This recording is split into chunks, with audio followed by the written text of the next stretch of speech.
Now, LA TheaterWorks continues with The Fever Syndrome by Alexis Ziegerman, directed by Sarah Drew. What did you give her the phone for? You knew I'd confiscated it.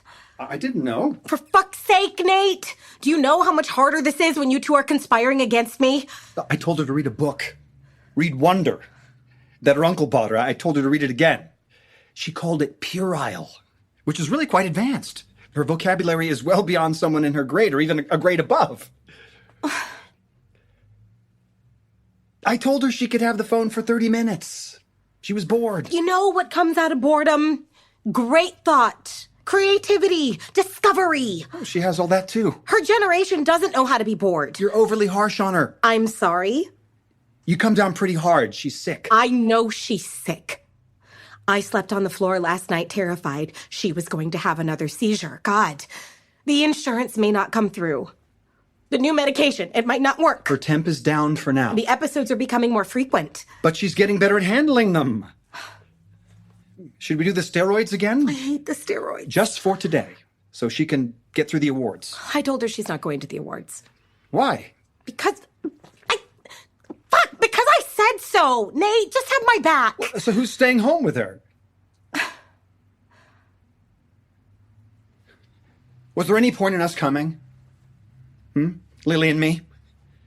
Did you ever want me at the ceremony, or am I just some embarrassing spouse? Nate! Some disgraced scientist who didn't want to be named on a table plan? Nate, no one is going to remember. No, so you have thought about it. No.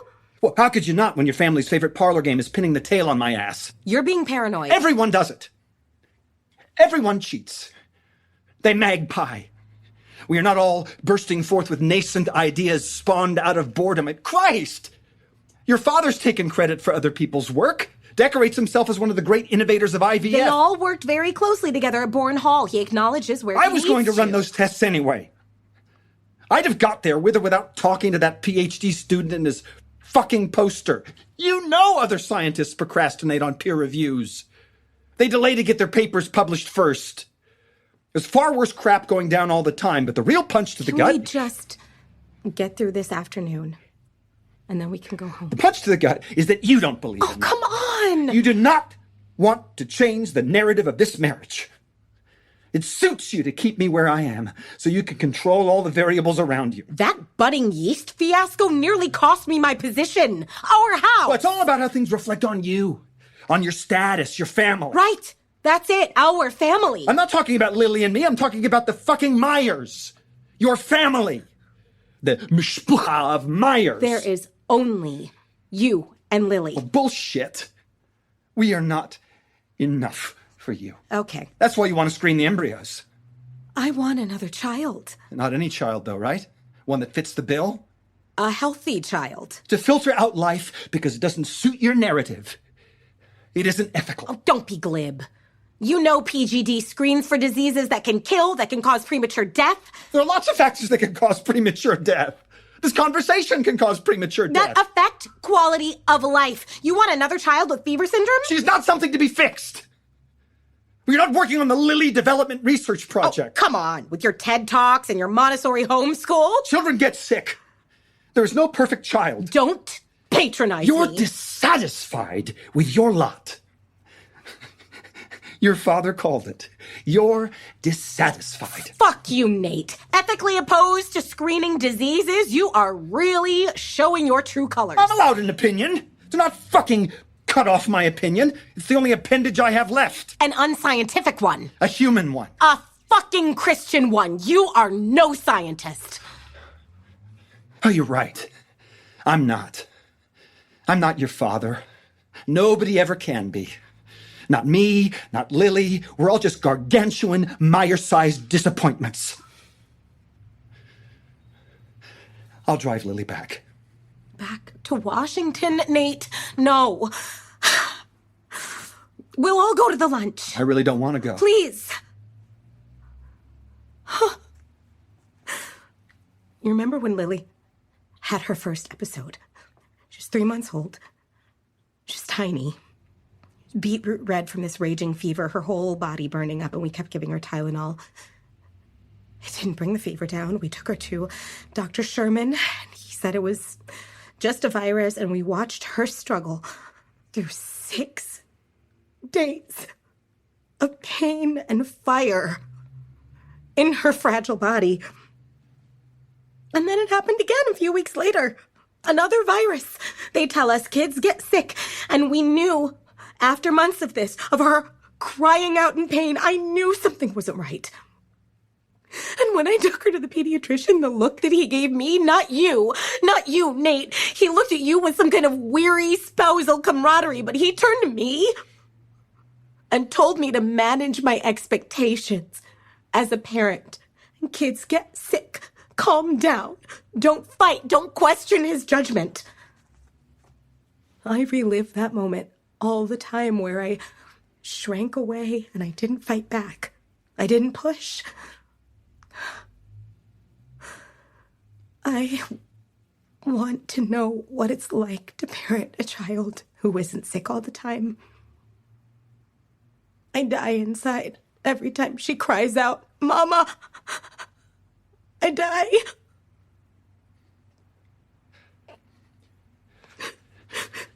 I think of it as Lily's superpower. Her overprimed immune system. Way goes into fight mode all the time. Even attacking her own body. See, that genetic mutation is Lily's 1 in a million superpower, and it might lead to something great. Like what? I don't know. Inflammation of the heart and liver, not being able to walk unaided. What does it lead to? Her learning to fly?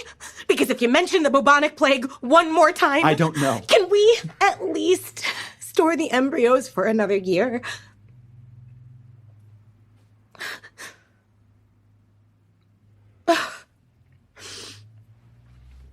Sign the consent and let me have them, then. They need a signature from both of us. If you can't decide, they just get destroyed. I'm sorry.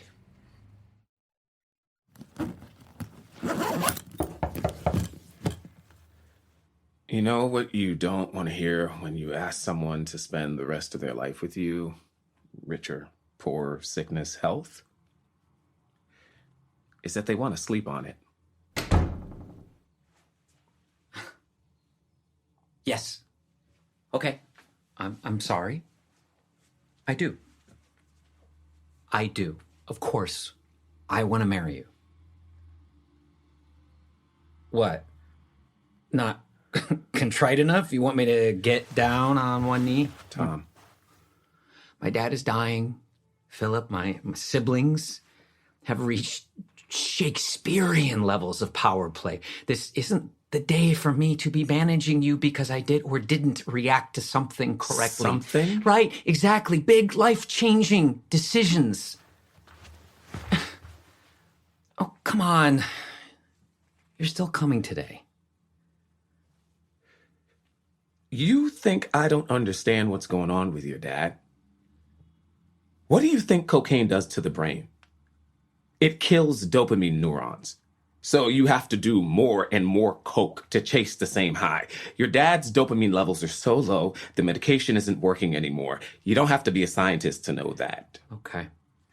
This is really hard for you. I get that. I'd be crushed if this was my father. Uh-huh. You don't see me as a serious person. You never have. You want me to be some vacuous piece of meat you met in a bar. Oh, if only. That's what you think you want. Just because we can have children doesn't mean we should. My father made it possible for thousands, millions of children to be born to infertile parents, single parents, gay as fuck parents, children who wouldn't have existed otherwise. And you have to stop and ask yourself, was it right for all these children who've actually been born? It's not a human right to be a fucking parent. You were born by IVF. You're saying that you should have never been born. Maybe. That yes. is self-pitying bullshit. You think once they've worked out the gay Tom! gene, you think once they've worked out that pansy-ass gene, people like us Stop will this! still be there? So your dad's a little homophobic. Him and half his generation. You know the shit that I had to put up with at home? Stop making out like you drew the short straw. Your father loves you. I love you. Stop pushing us all away. You know what? Just go. I don't need the complication. Where do you go when these defenses go up? You're right. I want a piece of meat. I want easy. When you say things like that, because I know the real Tom. I want average. Do you hide under your bed like a little boy? Maybe. We are all children hiding under beds. Fuck you and your fucking NA groups. You know, that's the most interesting thing about you. You're too proud to want average. You'd rather be miserable and great. Yes, I would. And end up alone. If I have to, I have the agony and not the your ecstasy. dad, I so do you not can want stop stimulants. hating yourself. I don't want to talk You're about a great fucking art. artist, Tom. The That dialectic does of not enlightenment. mean I wanna that you talk about have to be fucking an Netflix asshole. and stir fries. I want a fucking dunce. I want someone pretty and vacuous. Everything has to be a great success or a total failure with you. But there's something in the middle.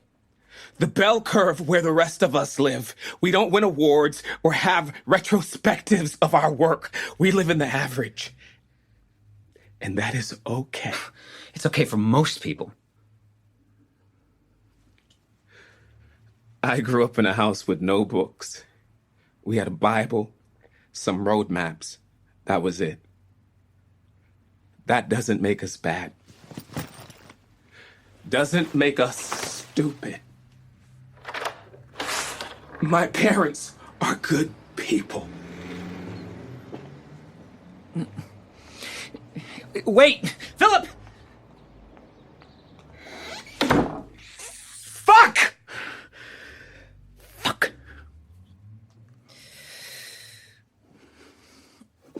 Where is it? Where is it? What are you doing? I'm looking for my fucking Tootsie Roll. Yeah, I'm in.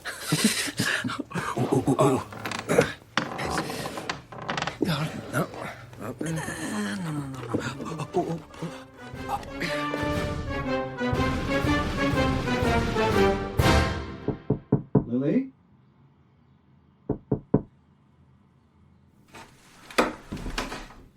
Lily? You asleep? Huh. Lily, where are you? Lily? Lily, you in there?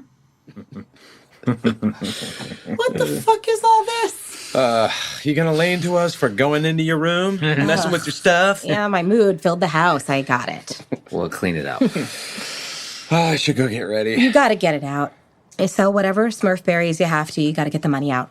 That's tricky. It's not yours to keep. It belongs to the three of us. Dad entrusted it to me. And you are clearly not he to be knows trusted. better than anybody. You have to pay to play at the big boys Oh, table. please. I looked up your Dad little knows the enterprise. risks involved. He's a goddamn surgeon, and he understands it's worth the risk. You gotta hold your nerve. If we don't develop this new currency now, the world isn't gonna wait.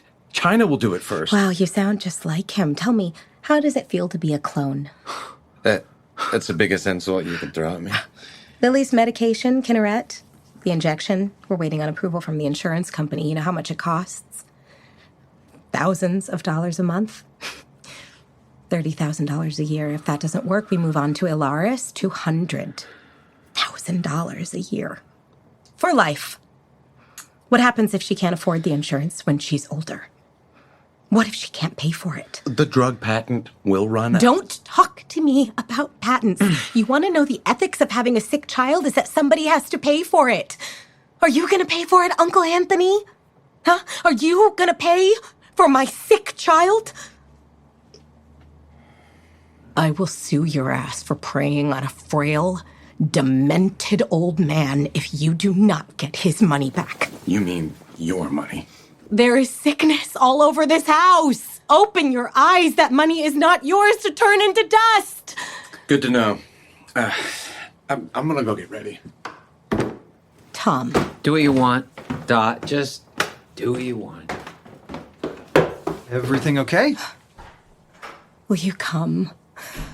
Please, Nate, I can't be with my family for one more minute. Have you seen Lily? She's not in her room. I thought she was. Well, she must be down here. I guess. Did you check the bathroom? Not yet. Lily? Lily! What's going on? Nothing. What, has something happened? We're looking for Lily. Where's she gone? No idea. Is there somewhere she'd go? Manhattan on her own? She's 12. Nate, call her cell. Yeah, okay. Well, what's going on? We can't find Lily. Shoot. Tom, you check the house and back with Anthony. Check everywhere. If she has gone out, she won't have gone far. She's probably playing a prank. She doesn't play pranks. That's ringing. There's no answer. I'll go check the backyard. Lily? Lily? What are you saying?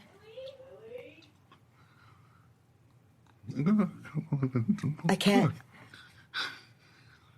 They're no good. I can't hear you.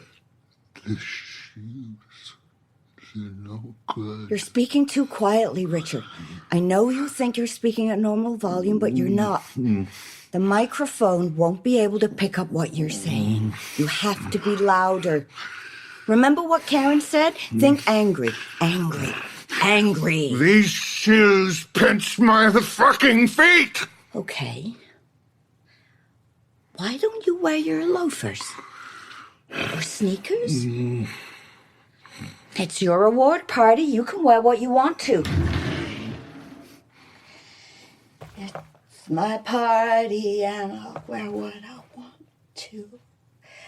Wear what I want.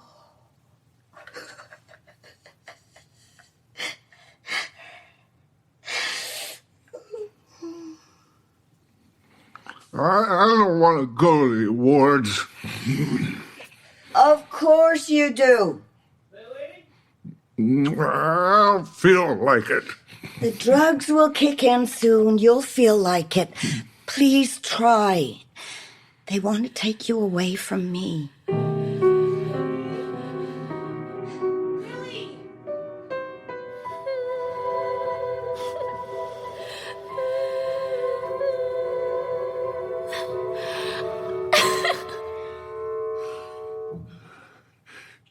Do you see her? Who? She leaves the window open. The girl. I don't see her. Window. Door. She's doing it to spite me. Right. I see her. What do you want? God damn it, what do you want from me? Can I have some ice cream? You hear that? She wants ice cream. Tell her we have a whole cake in the freezer. Huh? No, she doesn't want cake.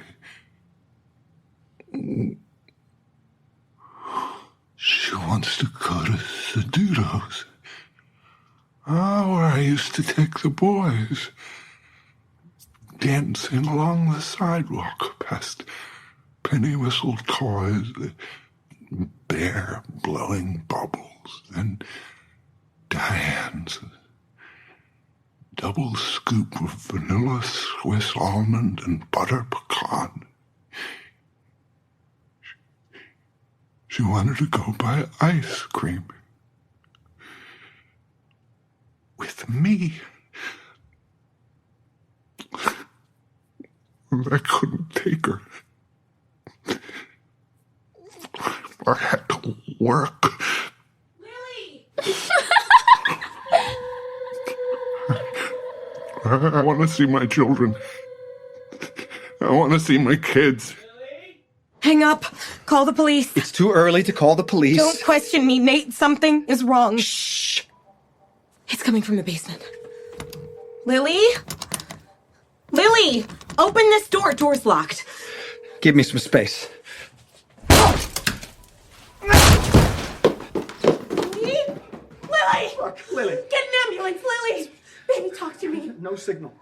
You find her? Down here. Sweetheart, please, talk to me. Yeah, we need an ambulance. Shit. What's happening? Lily? Hi, it's your Uncle Tom. My daughter, she's 12. She's had a seizure. No, not epilepsy, febrile.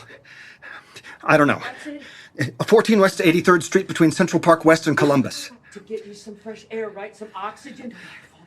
What's going on? I'll go see what all the fuss is about. I got you. Careful, careful. Let's get you up the stairs. Is she conscious? She's going in and out. She's going in and out of consciousness. Are they coming? How long was she? I don't know. Lily, why did you lock the door? Is there anything I can do? You need to put her in the recovery position. Doing it. Are you sure she didn't take the Ambien? It's all over the house. Airway, breathing, circulation. Where are they? I get like this with Ambien. I don't sleep. I have anxiety. Check for bluish hue. They're on their way.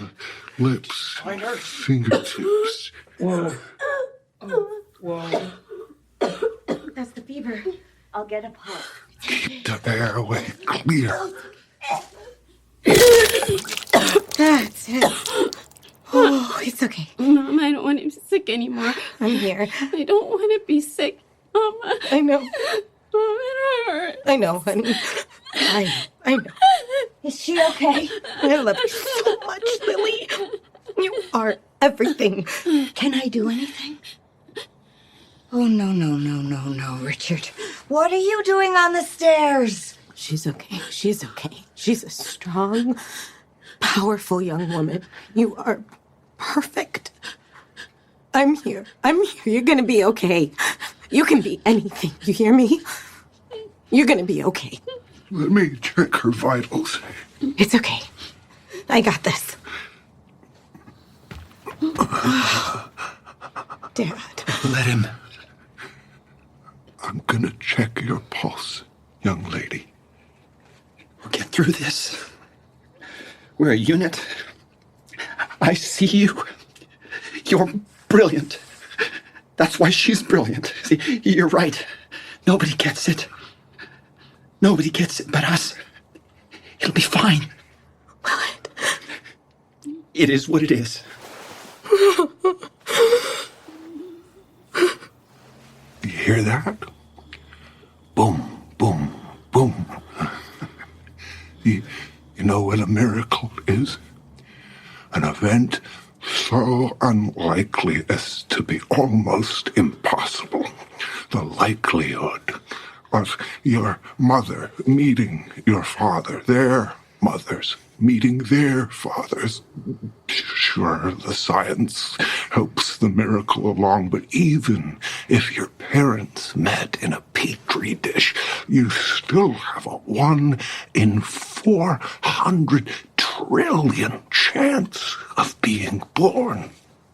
You're a miracle. That heartbeat is a miracle. We try to control life, the uncertainty, the unpredictable, the spontaneous. Your Uncle Thomas used to line up everything. He didn't drive the matchbox cars around. He lined them up in beautiful patterns. Your Uncle Anthony, completely different. It was chaos. Car crash from start to finish. Dot, my first. Dad.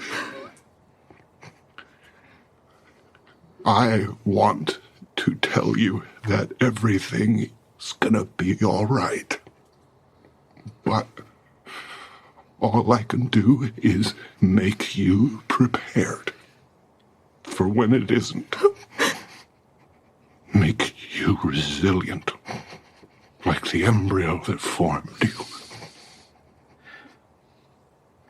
I made mistakes.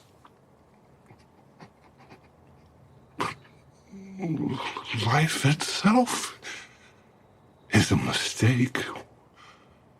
One evolutionary genetic mutation after another. You don't believe in miracles? I'm a Mets fan. There's always room for a miracle. Oh, God! Oh, Christ, where's the ambulance? I'll go wait for it on the street. She going to be okay? Are you timing this, Nate? 35. She's going to be okay. Richard, do something. Somebody do something. Richard? 40? 45? No!